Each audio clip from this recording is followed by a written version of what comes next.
It just goes on and on. Representative Omar, oh boy, she was all over this issue. She said we need to completely dismantle the Minneapolis Police Department, completely. Because here's the thing, there's a cancer. The Minneapolis Police Department is rotten to the root, and so when we dismantle it, we get rid of that cancer.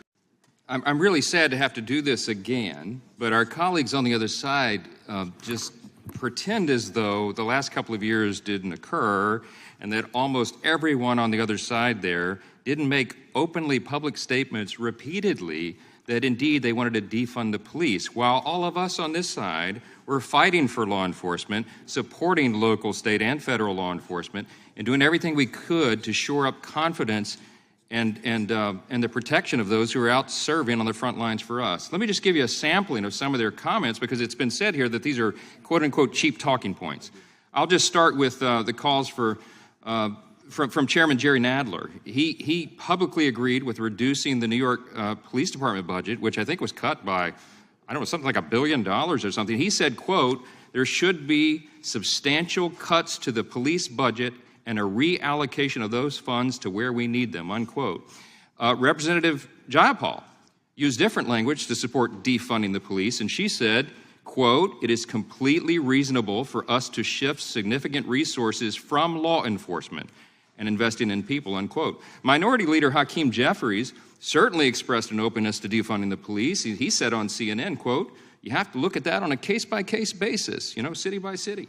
Former Representative, now Mayor Karen Bass, who used to be on the committee, stated calls to defund the police, quote, can be used as a distraction, yet she supported, quote, the intent behind the messaging. Again, these are their own words, y'all.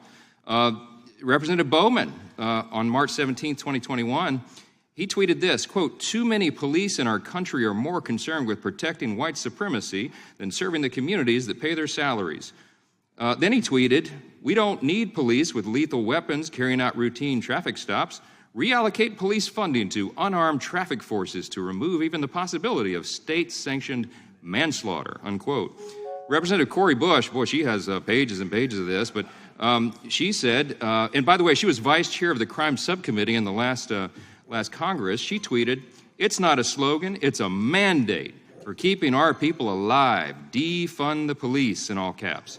Then she said that defunding the police is not the problem, that's the solution, and we have to do that to invest in our communities. I'll keep going because I got some more time. AOC, Congressman... Will the gentleman yield? I'm happy to yield.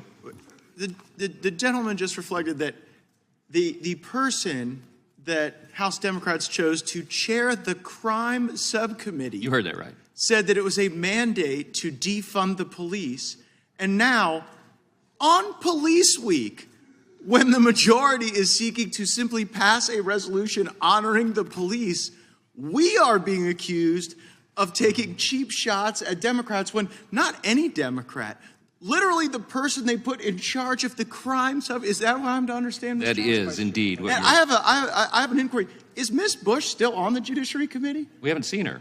No, but it's an honest question. Is she on the? She has a name tag down there.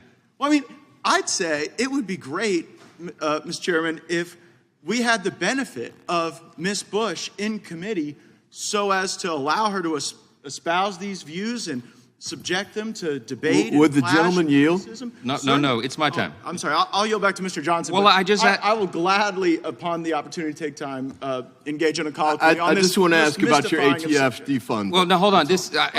Totally for it. Wish we had the defund the ATF bill up this week if I ran the place. But wait a minute, Mr. Gates. Wait, I have a minute left. I know this is painful, but I've got to get some of these zingers in here because Representative Ocasio-Cortez said after they cut $1 billion from New York's police department, she said, quote, that didn't go far enough. Defunding police means defunding police. Representative Mondaire Jones said that a suite of criminal justice reforms to redress racial inequalities and harms in our justice system, including defunding police, reinvesting this money, et cetera, et cetera. It just goes on and on. Representative Omar, oh boy, she was all over this issue. She said we need to completely dismantle the Minneapolis Police Department, completely. Because here's the thing, there's a cancer. The Minneapolis Police Department is rotten to the root, and so when we dismantle it, we get rid of that cancer. Representative Ayanna Pressley said, the defund movement isn't new. Folks are just finally listening.